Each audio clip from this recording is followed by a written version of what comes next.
आज के क्लास में आप सभी का बहुत बहुत स्वागत है। तो आज हम लोग पढ़ेंगे इंटीग्रेशन बाय पार्शियल फ्रैक्शन का कुछ और प्रॉब्लम जो बिल्कुल अलग तरीके का है। इसके पहले हमने इंटीग्रेशन बाय पार्शियल फ्रैक्शन का पूरा कंसेप्ट पढ़ा है, तो उस वीडियो को जाकर ज़रूर देखिए। आपको जो है एवरीथिंग जो है पार्शियल फ्रैक्शन से कोई भी रिलेटेड प्रॉब्लम है, कोई भी डाउट है तो वहाँ पे जाकर देख सकते हैं और उसमें जो है उसको अच्छे से समझ सकते हैं।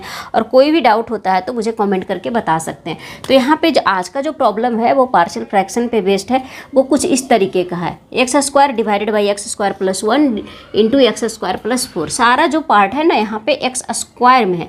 तो सिंपल जनरली जो रहता है वो रहता है क्या, ये एक्स स्क्वायर यहाँ पे दिया है तो इसको हम लोग क्या करेंगे, इसको कन्वर्ट कर देंगे। यहाँ पे स्क्वायर है तो इसको लीनियर में सबसे पहले कन्वर्ट करिए, तो जो है आसानी से हम लोग इसे सोल्व कर पाएंगे। क्या करेंगे, सबसे पहले यहाँ पे क्या मानेंगे, let x square equal to आप बाई मान लीजिए। ठीक है, x square equal to y मान लीजिए। यहाँ पे डिफ्रेंसिएशन इस सबसे इसका कोई रिलेशन नहीं है, बस एक्स स्क्वायर इक्वल टू हम लोग बाई मान लेंगे। तो ये इक्वेशन जो है हमारा किस तरीके से बन जाएगा, ये टोटल जो है बन जाएगा हमारा क्या, x square divided by x square की जगह पे बाई मान लेंगे तो क्या हो जाएगा, x square divided by x square plus 1 into x square plus 4। ये सब्स्टिट्यूशन मेथड नहीं है, बस इसको हम लोग इस तरीके से कंसीडर कर रहे हैं ताकि प्रॉब्लम जो है वो आसानी से सोल्व हो सके। इक्वल टू क्या हो जाएगा, बाई मान लें तो y divided by plus 1 into by plus 4।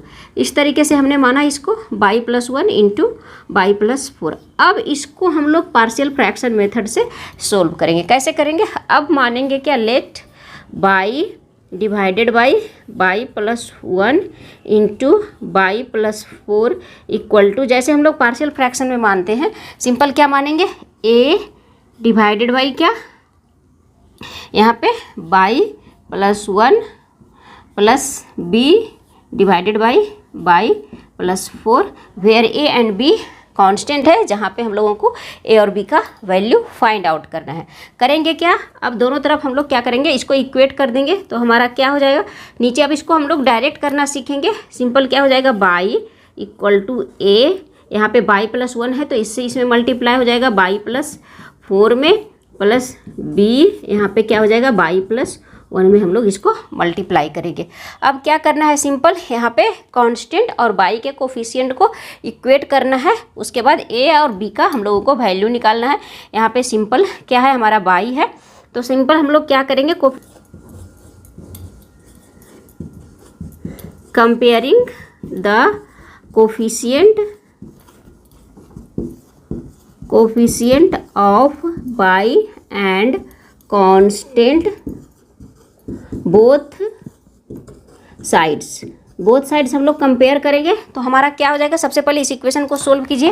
कैसे आएगा हमारा इक्वेशन, यहाँ पे लिखते हैं बाई इक्वल टू हमारा क्या हो जाएगा, A plus B into by plus क्या हो जाएगा 4a प्लस बी, इतना आ गया। तो हमारा क्या बच जाएगा, a plus b equal to 1, ये इक्वेशन 1 हो गया, and 4a plus b equal to 0, this is equation 2। अब दोनों को हम लोगों को क्या करना है, सिंपल सोल्व करना है, उससे a और b का हम लोगों को वैल्यू निकालना है। तो क्या हो जाएगा, यहाँ पे सिंपल इसको क्या करिए, सब्ट्रैक्ट कर देंगे तो हमारा b भी कैंसिल आउट हो जाएगा। तो यहाँ पे बच गया minus 3a equal to 1, then a equal to क्या हो जाएगा, माइनस 1/3, a इक्वल टू हमारा माइनस a/3, देन हमारा b इक्वल टू, b हमारा कैसे निकल जाएगा, 1 माइनस a हो जाएगा इस इक्वेशन से सिंपल। तो 1 माइनस 1/3 यानी हो जाएगा 1 प्लस 1/3 यानी 4/3। इस तरीके से हम लोग दोनों वैल्यू को निकालेंगे। अब क्या करना है, वैल्यू को यहाँ पे बस पुट करना है। हम लोग क्या माने थे, यहाँ पे देखिए x square equal to by, इतना के जगह पे हम लोग इतना माने हैं और इसको फिर हम लोग इतना माने हैं। तो जो फाइनली हमारा जो वैल्यू आएगा वो हमारा कितना आ जाएगा, देखिए। अब इसको हम लोग कैसे करेंगे,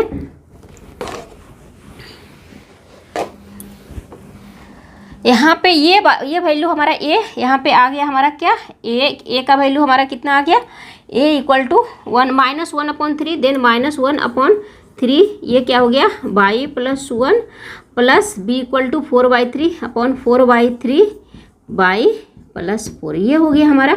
अब इतना के जगह पे हम लोग इतना माने थे, ठीक है, और एक्स स्क्वायर इक्वल टू हम लोग बाई माने थे, तो इसमें हम लोग क्या करेंगे, एक्स स्क्वायर के जगह पे बाई का वैल्यू रख देंगे और कुछ हम लोगों को करना नहीं है। तो अब हम लोग क्या करेंगे, यहाँ जो वैल्यू हमारा था इसके जगह पे हम लोग कितना करेंगे, यहाँ पे अभी हम लोग देख लेते हैं, इसको मिटा लेते हैं।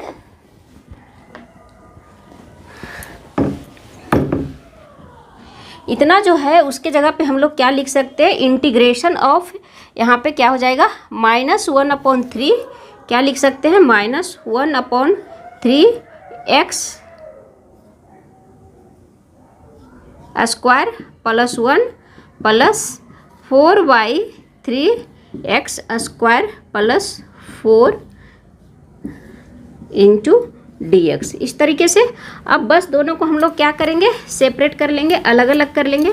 ये हमारा क्या हो जाएगा, यहाँ पे हमारा हो जाएगा -1/3 integration of 1/x square plus 1 into dx plus 4/3, यहाँ पे हो जाएगा कांस्टेंट है उसे हम लोग बाहर निकाल लेंगे, integration of 1/x square plus 4 into dx। ये हो गया। अब हम लोग यहाँ पे क्या करेंगे, -1/3 1 प्लस एक्स स्क्वायर का इंटीग्रेशन सिंपल हमारा क्या होता है, tan इनवर्स x। क्या होता है हमारा सिंपल, tan इनवर्स x।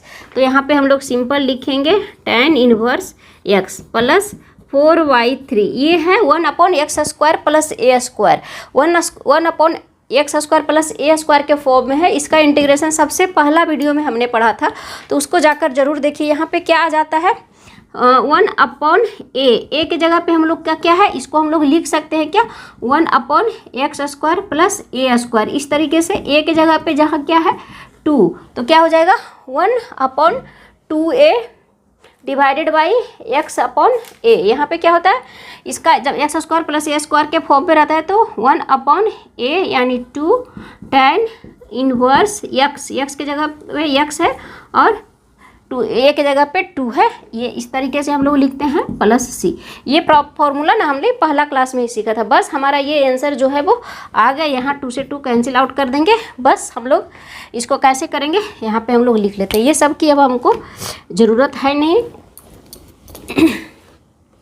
ये सिंपल जो प्रॉब्लम है हमने NCERT से लिया है, कहीं से कुछ नहीं है। बस NCERT का जो जितना भी प्रॉब्लम है ना, सब में अलग अलग जो है वो कंसेप्ट होता है। यहाँ पे देखिए इस तरीके से हम लोग करेंगे, हो जाएगा हमारा क्या simple -1/3 tan inverse x plus 2 divided by 3 tan inverse x divided by 2 plus c। This is the answer. तो इस तरीके से इस टाइप के प्रॉब्लम को हम लोग सोल्व करते हैं। तो ये था NCERT का एग्जाम्पल का प्रॉब्लम, इंटीग्रल्स का, पार्शियल फ्रैक्शन का। अगले वीडियो में हम लोग इससे रिलेटेड कुछ और प्रॉब्लम्स देखेंगे। उसके बाद इसका जो चैप्टर है ना वो डेफिनेट इंटीग्रल का, वो इसके बाद एक और चैप्टर है, उसके बाद ख़त्म हो जाता है। उसके बाद हमारा जो है डेफिनेट इंटीग्रल आ जाता है। ये इनडेफिनेट इंटीग्रल्स में आता है।